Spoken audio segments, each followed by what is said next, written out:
Hi, welcome to Richard Gabili YouTube channel, and for today's tutorial, I will be teaching you on how to turn on and off allow calls from silence people from contacts in silence notifications, leave focus on iPhone X.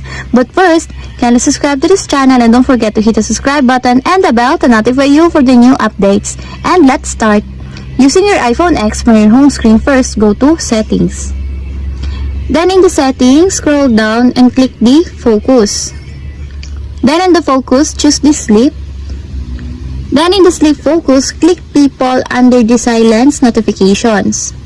Then after that, in the notifications, under the silence notifications prompt, find the allow calls from silence people, and as you will see, there's a switch button on the right side of it, and all you have to do is just turn it on to enable.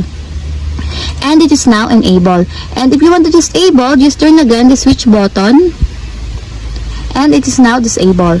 And that's it. We have successfully turned on and off allow calls from silence people, contacts in silence notifications, leave focus on iPhone X.